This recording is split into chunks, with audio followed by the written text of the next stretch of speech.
Okay, so we have from Portland, radio host speaks to millions of people 5 days a week. Awesome. I'm so glad he could come. Clyde Lewis, so please join us.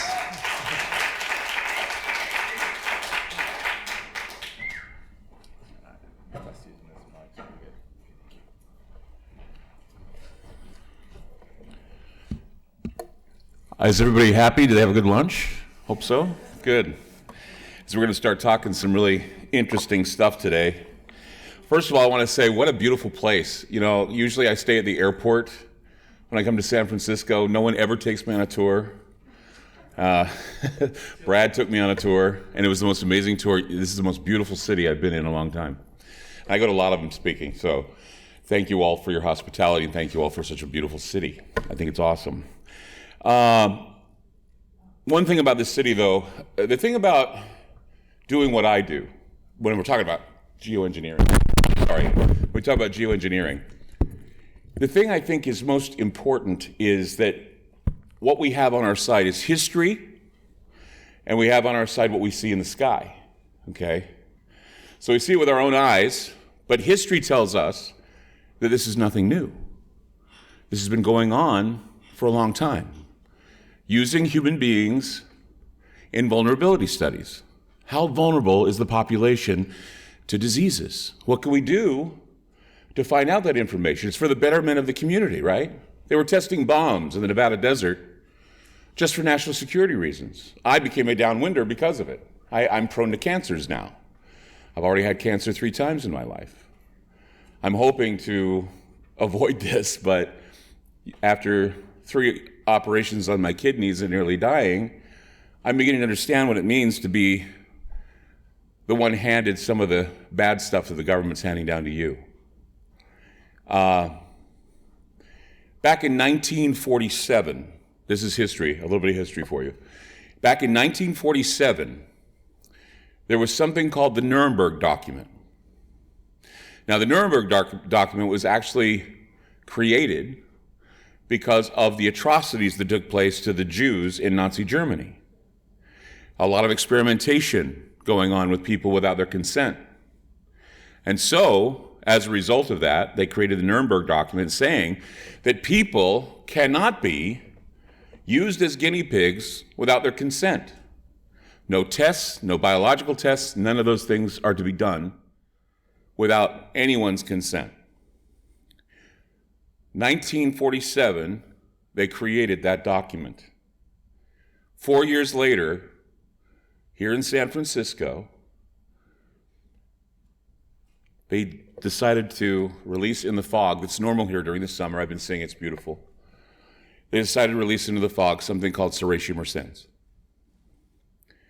Serratia mersens is a very ugly disease. It's a bacteria that gets into you, and once it gets into you, it kills you slowly. They decided to use this disease to test the vulnerability of the Bay Area for attack, mostly biological attack. And they basically found out from exposing people to this disease that San Francisco would be a very legitimate target for any kind of biological hit, probably one of the best. And I'd hate to think that because this place is so beautiful. But over that period of 6 days, September 1950, members of the U.S. Navy sprayed clouds of Serratia from giant hoses aboard a Navy minesweeper that was about 2 miles off the coast. They were putting it all in the fog so you wouldn't know that this was actually being put into the system. In fact, the outlying communities of Albany, Berkeley, Daly City, Colma, Oakland, San Leandro, and Sausalito were also affected by Serratia mersens poisoning.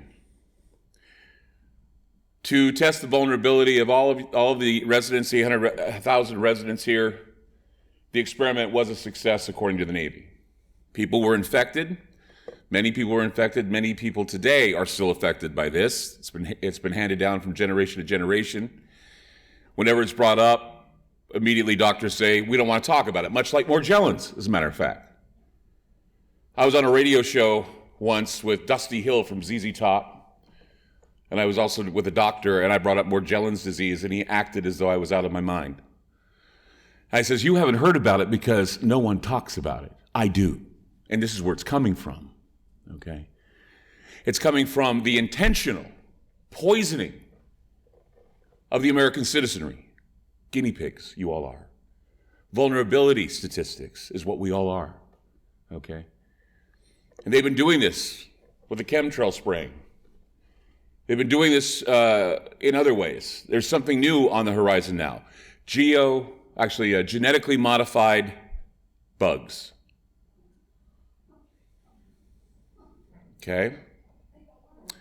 Genetically modified bugs. There's a group called Verily. They're connected to Alphabet, which is Google. Okay? Verily is releasing last week they released 1 million genetically modified mosquitoes in Fresno, California. An operation called Debug Fresno. They're going to release 19 million more genetically modified mosquitoes in Fresno. The last time, Verily is an American company, the last time this was done was in Brazil, from a country called Oxitec. Those mosquitoes are allegedly responsible for the Zika spread. You know why I think they are responsible for this Zika is caused by these genetically modified organisms? Because from what I have read about Oxitec is they take and they render sterile all the males of the Aedes aegypti mosquito. They release it into the environment, and the female mosquitoes, the ones that bite us, don't get their larvae taken care of that well because the male's not there to get the process going. But see, what they don't tell you is that every 1 in 1,500 of those so-called male mosquitoes get a couple females getting in there. The scary part about a female that's been genetically modified is that if a female happens to land on your children or a child, gives a little bite in the arm, not only is that mosquito taking the blood from that child, but it's releasing carcinogenic proteins into the skin because it was genetically modified. So then, the clouds, of course, go out of all these mosquitoes. They drop them from planes, by the way, or helicopters. They release them into the environment. Zika happened. The larva, of course, when they did the experiment in Brazil, the larva of the mosquito got smaller. Women were having children who had microencephaly. Heads were smaller. They didn't make it. It's just the same with the mosquitoes. The mosquitoes would have larvae that were too small, wouldn't make it. People were having babies too small, they wouldn't make it. You see the comparison here? Do you see that what is going on here is a part of geoengineering? It's another branch of geoengineering. Because not only do they release these genetically modified mosquitoes, black diamond moths, worms, flies, bees, not only do they do that, but they also find out, and they have no oversight, by the way. They don't have any criteria because this is all new. So they're just doing it, not knowing what's going to happen, just like what they did in San Francisco back in the 1950s. They're giving it a shot, okay? And what they don't tell you is that when it fails, they have to spray chemtrails over the area with genetically modified chemicals from Monsanto. Okay, glyphosate already is getting into our food through sprays and everything else. Monsanto, of course, was just purchased by Bayer. So not only do they want to be a seed company, a chemical company, they want to be a drug company. And we all know what drug they want to regulate and they want to have their hands on. They're growing it in Uruguay right now. Genetically modified marijuana. That'll be the next phase. They're genetically manipulating the marijuana supply. And it's going to be taken down from Schedule 1 after that, so everybody will be able to buy it and they'll get sick from it. It'll be like the paraquat that was dropped on marijuana plants back in the 60s. In 1951, there was a military report on the experiment summarized following, on the experiment here in San Francisco. It was noted that a successful biological warfare attack on this area can be launched from the sea, and the effective dosages can produce over relatively large areas, meaning that this can spread quickly once it's dropped here in San Francisco. Serratia, however, causes illness, and repercussions of the experiment extended far beyond the slightly foggier area of San Francisco. A week after spraying, 11 patients were admitted to the now-defunct Stanford University Hospital with severe urinary tract infections resistant to the limited antibiotics were on hand to treat such a disease. One man recovering from prostate surgery developed complications of heart infection as Serratia colonized in his heart. They colonized in the valves of his heart, eventually killing. This was here in San Francisco. A violation of the Nuremberg Code, the Nuremberg document. Drafted saying the code stipulates that voluntary informed consent is required for research participants and that experiments that might lead to death or disabling injury are unacceptable. I don't know how weird it is for a country such as ours to fire Tomahawk missiles at a country that allegedly uses horrible toxic chemicals on their own people. We fire weapons at Syria for doing exactly that. We tried to take down, or we did take down, Saddam Hussein because of that. And our scientists and people in our military-industrial complex are doing it to us. How do we allow this to happen? Why do we do this? Why don't we say, hey, justice for Syria, justice for the United States of America for what they do and the guinea pigs that they've used over the years? Everybody here in San Francisco back in the 1950s did not give consent to the military germ warfare test, and there's good evidence that it could have caused the death of this man that died. But 20 years after the San Francisco affair, the government kept doing it, dropping diseases, dropping chemicals on human subjects, even using mosquitoes as carriers of certain diseases as well. We all know now dengue fever, West Nile, all these diseases come from mosquitoes. But mosquitoes were used as a way to deliver the disease necessary. Bill Gates demonstrated the same thing. He had mosquitoes. He unleashed them in a room full of people. Said they make good carriers for vaccines, so if you want to mass vaccinate, you can use a mosquito, a genetically modified mosquito. Of course, once again, this germ warfare and this manipulation leads to more clouds of toxic chemicals being sprayed on a population. You know, one of the things that I've talked about in the past is the chaotic upheaval that this country is experiencing and why it happens. I don't know if anybody was familiar with what Prince said during an interview on television. Prince was doing an interview, and he was talking about a conversation he once had about chemtrails. Prince was probably the only rock star that spoke openly about chemtrails. I think Michael Jackson did it too, kind of, but it was Prince that was way beyond that. He was saying chemtrails are bad. Excuse me. And he said, though, he says, one of the things that was odd about chemtrails, he said, when they flew over my house when I was a kid, he says, you notice that everybody started acting like they were on edge. They were all cranky, and they were freaking out, and they were fighting, but no fights were going on until those chemtrails passed over. That's what Prince said.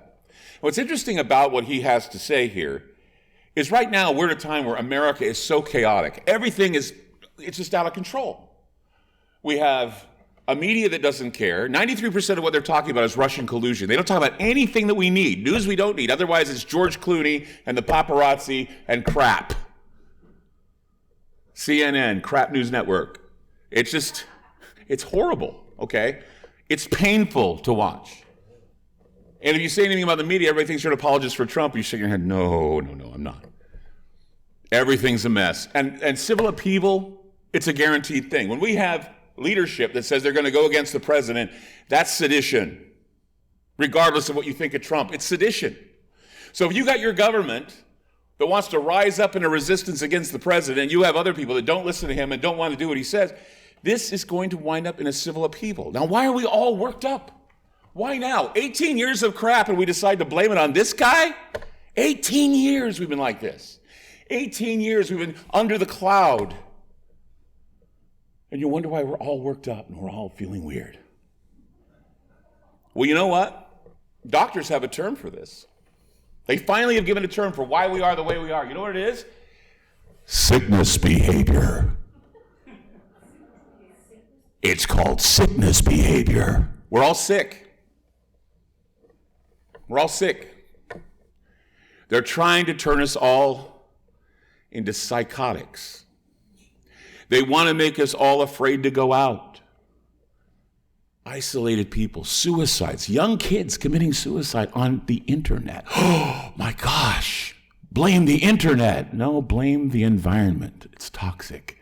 Kids are feeling crappy. People are feeling crappy. The electromagnetic field is thinning. They're doing all kinds of things with HAARP, and they're doing all this kinds of stuff with the weather. And you're like thinking, what the hell? It's because of the fact that we live in a very toxic environment. And they're making it that way, and slowly but surely, we either adapt to it or we die. Plain and simple. If you have a constitution that can make you stand up and be healthy, you can live through this next transhumanist changeover. But if you're a person whose immune system's kind of shot, you haven't got a chance. Part of the culling process, who are the ones that we want to get rid of? Drug users, fentanyl, right? Put that in the market, all these heroin addicts get to die. Cancer, oh yeah, cash cow for the pharma. Big pharma loves cancer patients. Trust me, I've been carved up enough to know. And so, sickness behavior is basically, I'll give you the big word for it, it's called pro-inflammatory cytokines. Pro-inflammatory cytokines is sickness behavior. You know what that means? It means we all, right now, are inflamed. Our bodies are inflamed. Everything about us, we have inflammation. Inflammation leads to irritation. Inflammation leads to depression. Inflammation leads to suicide. It's all about inflammation. And you know why you're all being inflamed? Because cytokines respond to toxic environments. You ever heard of a cytokine storm? It's where your body works its ass off to try and help you when you're sick. And sometimes it overworks itself, and when it does, you drown in your own mucus. My father died of pulmonary edema. His lungs were full. And he was telling me that he thought it had a lot to do with what's going on in the skies. I talked to him before he passed away, and he was saying, yeah, I think I'm going to. He didn't smoke a day in his life. Didn't smoke. But yet he had problems with his lungs. Now, why is that? It's because where my dad lives in Utah, it's chemtrail wonderland up there. Hill Air Force Base. They fly planes and drop blue stuff out of them all the time. I used to see that when I was a kid. So aside from the runny noses and the body aches and feeling like you've been hit by a bus, you also get with cytokine problems things like anxiety, depression, and general malaise. And everybody has felt that way before, I'm sure. The big question is why these cytokines are being released in the body, but many Americans are feeling an overall weariness and fatigue. How many of us feel very weary? A lot of us do. A lot of us do. Do you know what the biggest selling thing in the United States is right now? No, besides Viagra. Caffeinated energy drinks. Coffee. Coffee's huge right now. Red Bull's huge right now.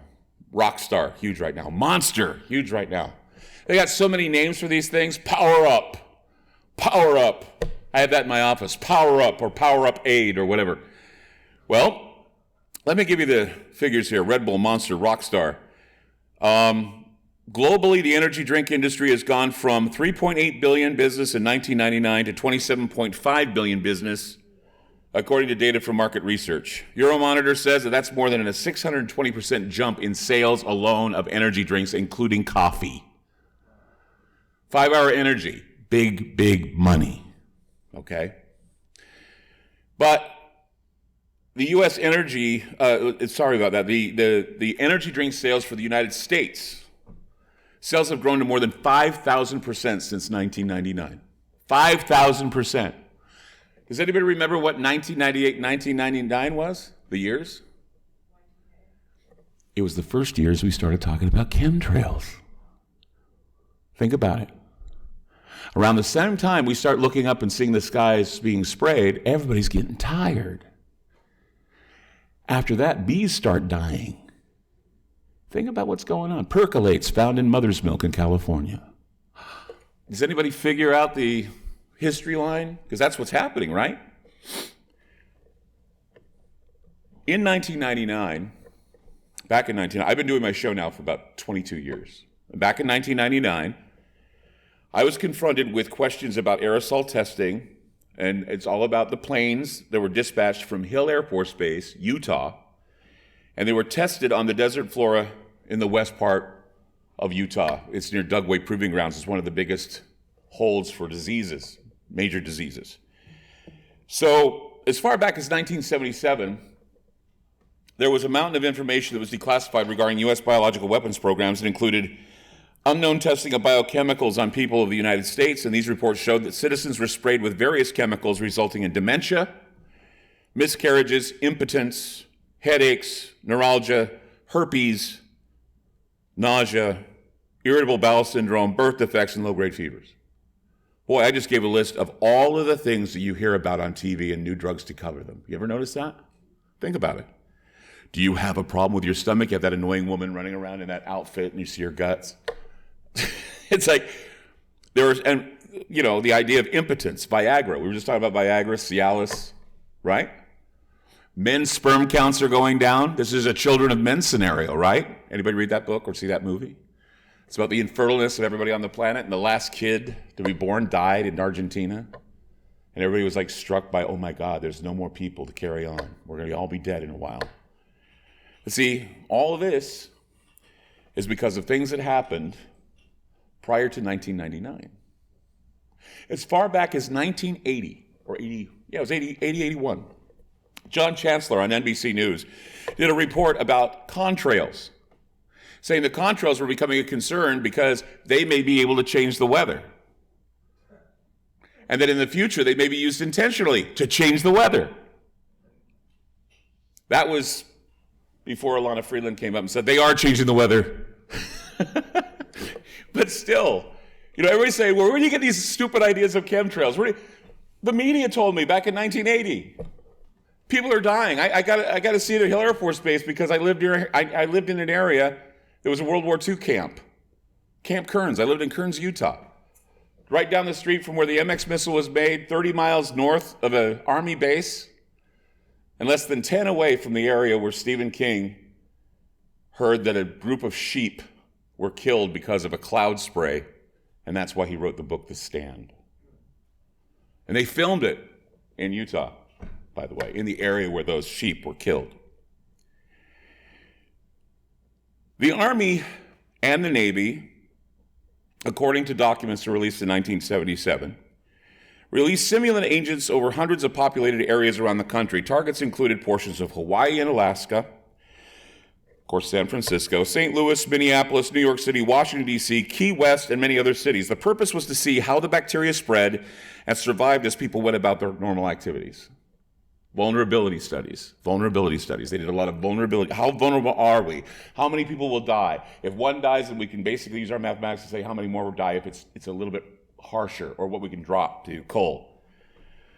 45 years of open-air testing. After 45 years, the Army decided it was time to stop because they realized that it's causing disease. We didn't know. Plausible deniability. Oh, we didn't know. We just didn't know. We didn't know. So now that it's happening, we'll just back off. And we'll say, I'm sorry to the guys we injected syphilis in, like when Clinton's president, and they were injected back in the 1930s, the Tuskegee experiment. It wasn't until Clinton was president, I'm so sorry. I'm so sorry we injected you with that crap. That guy's sitting there just barely standing. Yeah, right. It just made me angry when I saw that. One of the things the military used in the past, dropping from the sky, black mold. They realized that that was dangerous. And plumbers said, yay, I get to wash a lot of shower stalls and clean out basements because black mold is going to make me a lot. They use zinc cadmium sulfide. It's been known for years to cause cancer. They did that in the 1960s.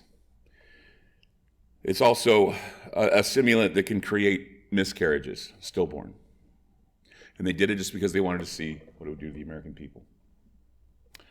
Neuroxetins were actually used in open-air testing. They were known for causing birth defects and mutations in human and animal DNA.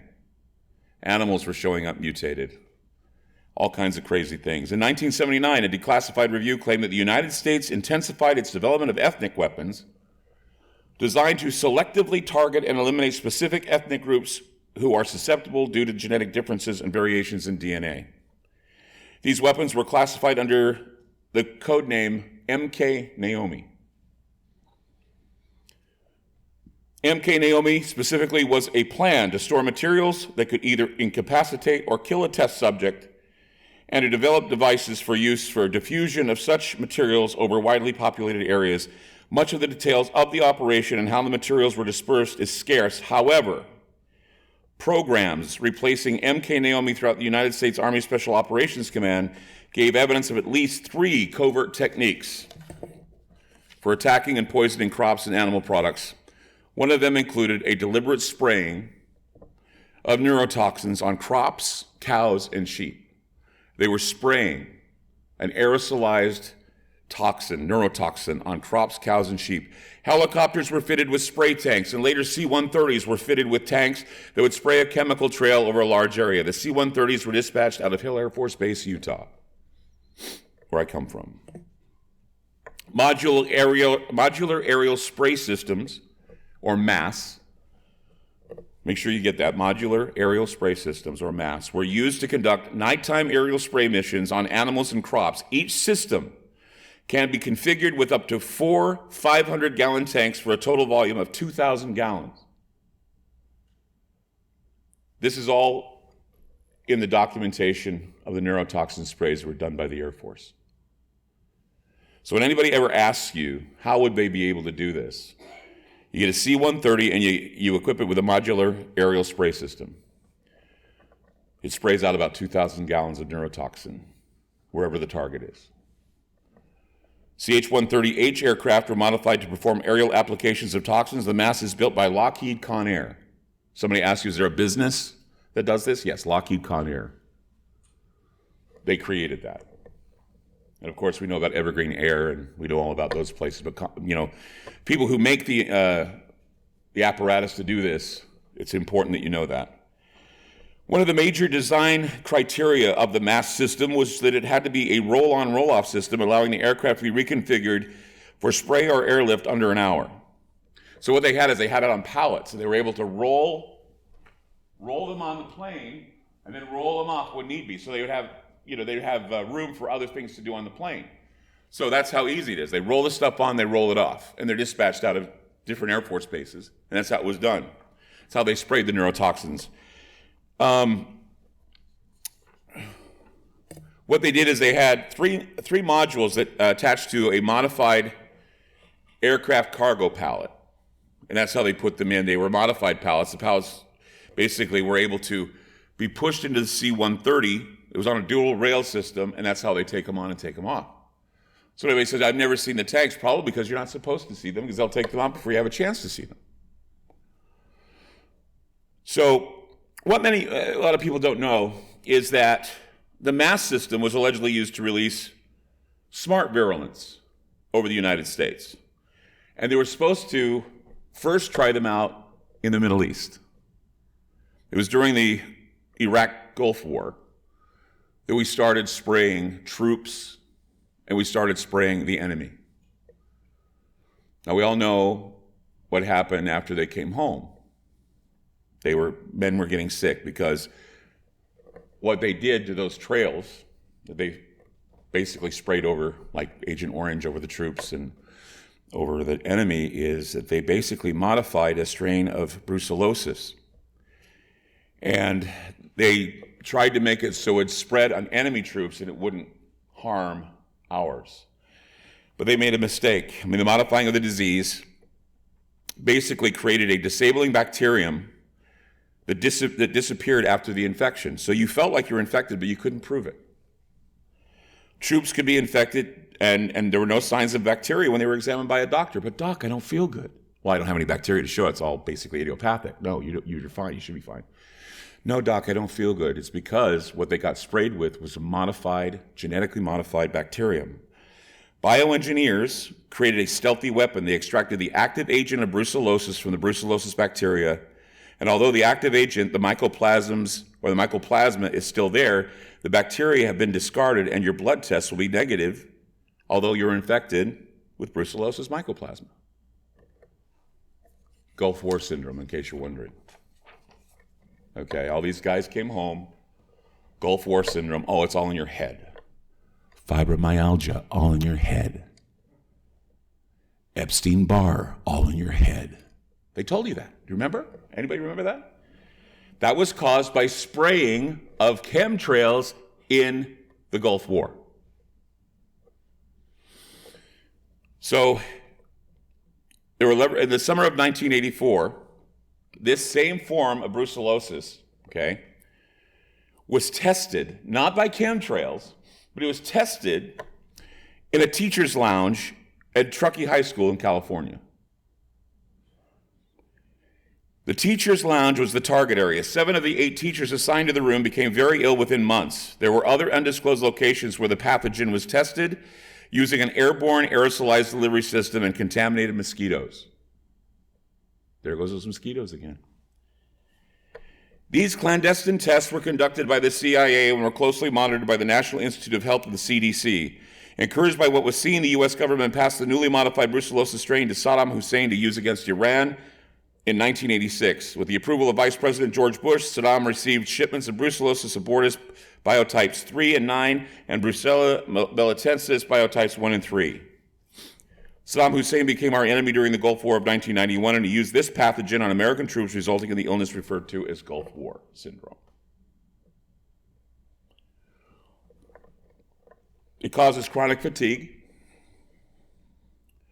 loss of appetite, profuse sweating, joint and muscle pain, insomnia, nausea, and damage to major organs. It creates depression and eventually suicide. Much like Morgellons disease and any other disease has been dropped from these trails. Troops were told that they were crazy. Troops were told that there's no such infection that exists and the problem was mostly in their minds. Slowly over the years, authorities were forced to admit that something had triggered severe illness in many Gulf War veterans. By then, a variant of the modified brucellosis had spread to the civilian population. And a lot of people got sick. And again, they said that it may have been transmitted through sexual contact. Isn't always the case. That's why population here is just diminishing. Population of the United States is diminishing because there was a time in our lives where we were afraid to have sex because of diseases. HIV, AIDS, which may have been also made in a lab somewhere and released on certain members of the public, mainly people of color and homosexuals. And this is something that they'll never want to bring forward, but I think it's obvious. Chronic fatigue syndrome was being also talked about. Chronic mononucleosis, Epstein-Barr, all these diseases that doctors said were in people's heads, that they weren't real. It was some hysteria. Meanwhile, spraying the skies. So what had happened is they wanted to synthesize a cure. It was developed, and they gave it to a patient in 1996. And they gave it to him through an aerosol vaccination process. And they thought, what if we decided to spray it on the animals to see how they reacted to it? Well, the animals started getting all weak and starting dying off. And they're wondering, wow, we made a mistake. We synthesized this stuff. The company Maxigen was giving $6.7 million at a grant from DARPA for the development of an aerosolized vaccine consisting of anti-biological agents containing the protease subtilicin and an enzyme commonly found in laundry detergent. So they sprayed us with laundry detergent. They sprayed animals with laundry detergent and some other crappy stuff. I don't know what they did, but they threw it out there, and the animals got sick and they died from it. But they did find out that cellular walls and bacteria would break because of the detergent substance. And they said a lot of it would explode into a harmless mass, but other components of the mixture contain barium and aluminum as fillers. Barium and aluminum mutate, and they change germs, but what they do is in ultraviolet light, sometimes they force multiply germs. So if they're dropping it from a high altitude and they're trying to kill something that's plaguing the entire area, chances are the aluminum and the barium is going to make it worse. But they need something to weight down the virus to bring it down, so they put it in the chemtrail to do so, and it backfires. In 2003, a report was filed by Tektronix Limited regarding the creation of aluminum nanopowder using DC atmospheric plasma technology for upper atmospheric dispersal. The work was funded under contract by a group called Kinetic, that's Q-I-N-E-T-I-Q, formerly the United Kingdom Defense and Evolution Research Agency, Evaluation Research Agency. Kinetic was also a former partner of the Carlyle Group. The Carlyle Group is the principal contractor for the military-industrial complex and is the defense contractor for the multi-faceted atmospheric plasma program called Cloverleaf. Alana brought up Project Cloverleaf. There's also Popeye, Indigo Wind. There's another one. I came up with all these the other day. What were you going to say, Alana? Kinetic is GCHQ. It's like the Intel of the CIA. Geospatial, again. They're the guys that were behind Pokemon Go, getting them into places they wouldn't. Amazing. It all connects, doesn't it? Yeah, it's crazy. So anyway, Operation Cloverleaf, this is a historical name. It's been it basically has been a modified atmospheric experiment program. And it's there to modify the weather, to help with military communications, space weapons development, ozone and global warming research, plus biological weaponry, and aerial detection testing that uses aerosolized powders and modified agents to perform a multitude of tasks. That's their job, to spray the skies. The contracts surrounding the Cloverleaf project have been overseen by the Carlyle Group. Carlyle is also working with several other branches of the government that are conducting geoengineering and biological experimentation. They're wanting to see the results of the release of mosquitoes. They want to see the results of the pesticides they'll drop on everybody after the mosquitoes don't work. It's a never-ending vicious circle that's going to continue and continue and continue, and people are going to get sick.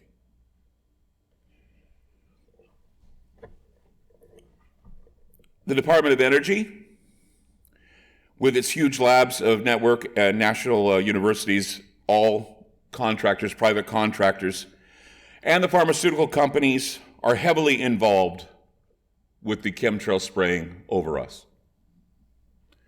You're all being guinea pigs, and you're all being abused under the Nuremberg contract that was written up in 1947.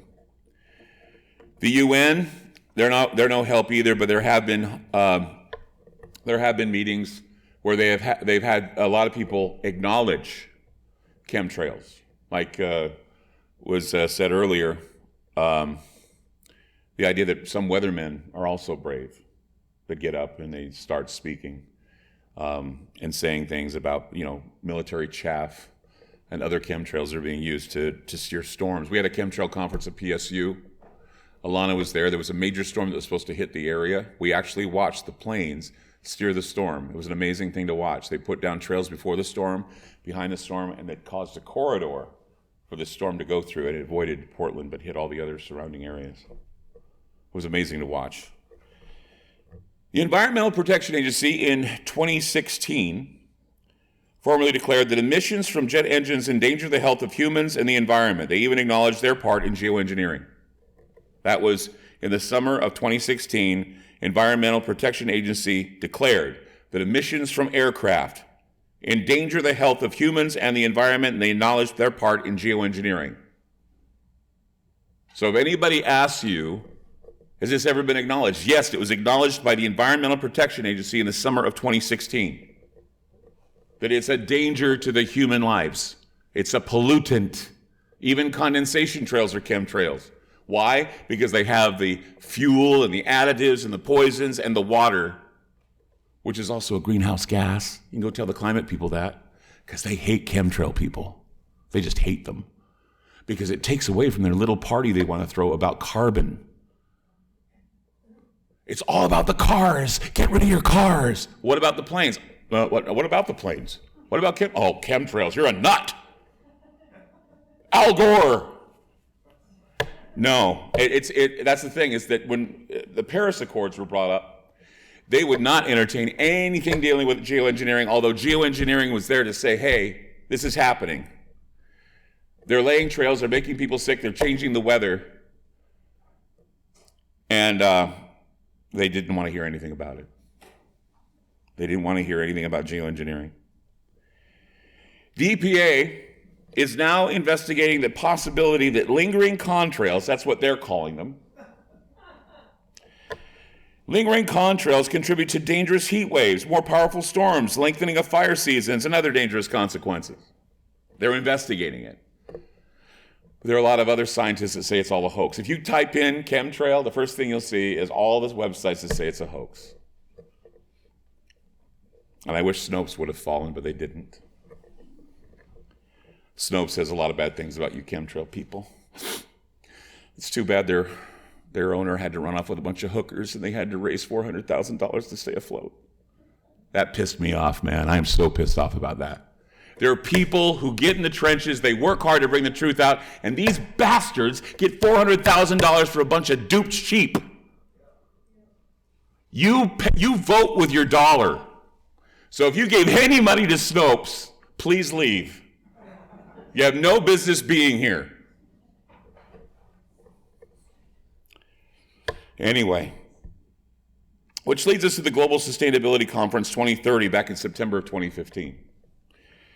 Scientists directly addressed the so-called chemtrail controversy, saying that 98% of the consensus said there's no evidence of a massive chemtrail attack on the United States. That's what they said. So therefore, we don't entertain the possibility. Go back to your electric cars and shut the F up. That's what they did, basically. And we'll expect someone to sign that treaty called the Paris Accord. And then when Trump didn't do it, they'll go, oh my God, you killed our grandkids. They're already killing your grandkids and they're killing you. Has nothing to do with that orange man with the comb over. We shall overcome. Anyway, Global Sustainability Conference 2015, saying that it's all a bunch of crap. And then couched in the political discussions about Donald Trump's environmental regulations, there was a new study about air pollution, and it's revealing that new research offers powerful evidence of a link between air pollution and dementia. Alzheimer's, as was said earlier. Wow, there's all this Alzheimer's going on and nothing else. I wonder why. See, the food is the genetically modified food is what's making us all fat and diabetic and sick. So they get you in the insides with that glyphosate crap, right? And somebody's coffee I just knocked over and I'm stepping in it. Okay. So they get it with the food, and then the air we breathe makes us feel even more sick. But it's money. You're willing to pay money to feel better. Fill up that big pharma coffer because they are making it possible. Given that this is a global program, it's conducted at the highest levels of any different sovereign governments, including their militaries, private networks, and contractors involving significant sums of money to operate. One thing appears certain. The basic goal for this operation is to apply nanometals into the troposphere, atmosphere, or other levels of our atmosphere, and it is responsible to suggest that persistent aerosols are being applied for a very specific reason, with a subsequent understanding that this is where the program has its most significant public exposure, since it's so visually obvious that this is going on. They're dangling it in front of you, and they're giving you a big middle finger. Every time you see a chemtrail go overhead, that's a middle finger from your government. We're doing this, and you're not going to stop us. I'm not one to say it's always the commercial airlines, because I think there's a lot of programs going on, and that's why I also include the genetically modified mosquitoes and the flies and the moths, because when that fails, it's more spraying. And those clouds of mosquitoes are clouds, and they're laying them down too. Whatever they can lay down. And this serraceous stuff, I had a woman call my show just the other night when I was talking about this, because I said I was coming to San Francisco to speak, and I wanted to talk about the serratia mersens release in the fog. And this woman called me, and she was just so shocked that I was talking about this. By the end of the call, she was in tears, and she says, I can't get anybody to treat me for this. I can't get anybody to pay attention to what's going on with me. She says, I have to sell my house because I'm paying out too much money for medical bills. Whenever I'm in pain or whenever I feel sick, she says, I'm doing my best to stay alive, and they don't want to listen to me. And I worry about that, because there are a lot of people who said the same thing about Epstein-Barr. They said the same thing about fibromyalgia. They said the same thing about, saying it's all in the Gulf War syndrome. All these veterans coming back saying they're sick and having doctors basically laughing at them and saying, who are you trying to kid? You're not sick. Agent Orange, who are you trying to kid? And who was responsible for Agent Orange? Monsanto. And what is Monsanto now? It cares about what you eat. Now, how can a chemical company who basically left behind a number of wounded soldiers and soldiers with horrible repercussions from Agent Orange gives a damn about what you eat now? It's because they have interest in killing you. Death does not recognize political affiliation. You realize that. There's no right wing, there's no left wing.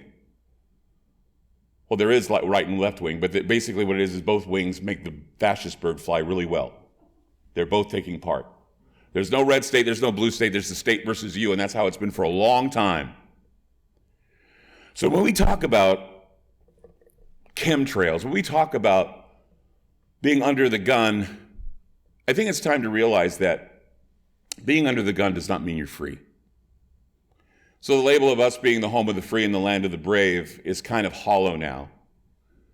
Because when you look at the list of countries that they consider free, we rank 18th on the list. And the reason why is we have more people jailed than any other country. We have more people sick, even though our healthcare plans are the best, right? We have more people sick now than most countries. You know who's beating us in health and in freedom? Hong Kong. Hong Kong? Really? Some of the European countries. See, 200 countries in this world say they're free. And we think our freedom is better than all freedom. But, they don't know what freedom was after 9/11, do they? What happened after 9/11? We lost our Constitution, we lost everything, and everybody was scared, and they did whatever the government told them. But before then, 60% of the country did not like their government, did not trust their government, and thought their government was out to kill them. Then we have another government that we point out and say, they are trying to kill us. We immediately love our government, even though there were criminal elements within that government that wrote a little something called the Project for the New American Century. And in that document, they talked about how the military-industrial complex could expand in the Middle East, and the only way they could do it is with a new Pearl Harbor.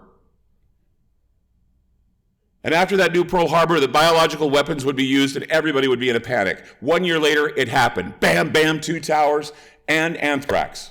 Wham, bam. And it was all written down in that document. Scooter Libby. Who else? Dick Cheney.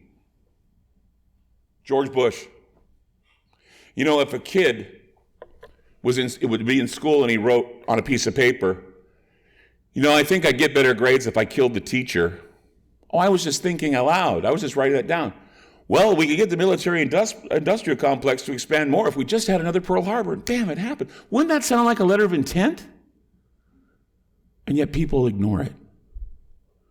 People ignore what happened in San Francisco in 1958. They ignore the fact that biological warfare, do you realize we're all talking about North Korea's nuclear program, right? There were 3 stories that came out, I think it was 2 days ago, talking about North Korea's biological weapons program. And they brought up, this is why this is so important to talk about, they brought up San Francisco. And they said the vulnerability studies in the 1950s showed that China would probably want to hit San Francisco because it'd be an easy target. And how would they do it? With a cloud of biological weapons. They said a cloud of biological weapons. A cloud? You mean they're going to do it again with the fog? Are they going to put it in the sky? They're going to drop it from balloons? I mean, you saw that bomb, whatever that was that Alana had on her slideshow. What was that thing that exploded? Some disease that would just explode over an area. They can monitor it like they did with Tamiflu. Remember back when everybody was getting the flu and they said, you feel bad? 1-800-I-GOT-FLU. You know what that was? That was a monitoring center to see how the flu was spreading throughout the country. And so what they do is they drop their bomb of H5N1 or whatever these are, pig flu, swine flu, whatever, and they monitor the spread. And then they'd warn everybody, go get a vaccine. It's interesting that there were more biological fears and plagues when Barack Obama was president. There were more people urging you to get flu vaccines when Barack Obama was president. We had more awareness of toxic weapons because of Syria, because of Barack Obama and his presidency. One of his biggest contributors was Baxter International. Baxter International just happens to be a vaccine company that had the cure or the antidote for H5N1. Follow the money. Realize your position. Realize where you stand here. You either can not say anything for fear of being ridiculed, or you can go in, find these facts, and say that the EPA even has concern, even though we've been told it's a hoax. Then how do you explain what they did in San Francisco in the 1950s? How do you explain what they did in St. Louis? How do you explain what they did in Alaska? You can even go back and listen to old Army movies. Remember those ones like the Cornette films, How to Wash Your Hands, How to Be a Good Gentleman? Remember you used to watch them in school? They all taught us how to be good citizens. Well, they have the same thing for the military, except they were talking about biological weapons and how they could deliver the biological weapons to the enemy. And you know how they would deliver them? Spraying from an aircraft, spraying from a helicopter, silently spraying with a balloon. They already had the idea. They already have been implementing that idea, and American citizens were in the way. Sure, they served their purpose as guinea pigs, and we're serving their purpose now by not speaking up about what is happening here. I really do like the fact that all of you came here today to hear what we had to say, or what we have to say. And the reason why is because you're informed and you understand, but there are a lot of people out there that have bought into the Snopes, that have bought into the mainstream media, the narrative that's been hijacked now with 93% Russian collusion. They should have a Russian collusion free zone, but they don't. You know, I think if we all watched them play Russian roulette, maybe it'd be a funny thing to, Hey, tonight on Russian roulette. It is with the media, though. It's like you're getting, it's like a gamble. You're getting either a good news story with thrown in with a little Russian stuff. I mean, I'm just sick of it. Is everybody sick of it by applause? Please, I want somebody, these videos are going to get out. Fake news. Fake news. When people put that on my Facebook, sometimes I post stories about chemtrails, something goes fake news, I go, fake you. Fake off and die. Go play hide and go fake yourself, I say to them. Because I just hate that. Fake news, if I don't like it, it's fake news. We live in some pretty bizarre times. And a lot of what we hear sounds pretty bizarre. And believe me, I've always said to people, look, conspiracy theories are theories. Remember that. But not everything is a conspiracy theory, because you know what, I'll tell you, anytime people find something interesting, conspiracy theories are going wild about it. Just look at the headline. Conspiracy theories are going, we don't go wild about anything. You know what we do? We dig. And there's some people out there that'll make a video or two and get a few clicks on YouTube as clickbait. But the truth is there are hardworking people out there that need your support. There are hardworking people out there that do this work because they love you. And, they like it so much they do it for free, and when they look at their paychecks, they see they are. And it doesn't matter because they keep doing it anyway. So there are a lot of people out there out of love are trying to get this information out to you, and I think that with love in our hearts, and with the bonding and connectability we all strive for and crave for, we should find ways to bond to tell people about what is going on here and how this feeling of sickness, something we can't put our finger on, has a lot to do with what's above us. and what's coming down on top of us. Thank you.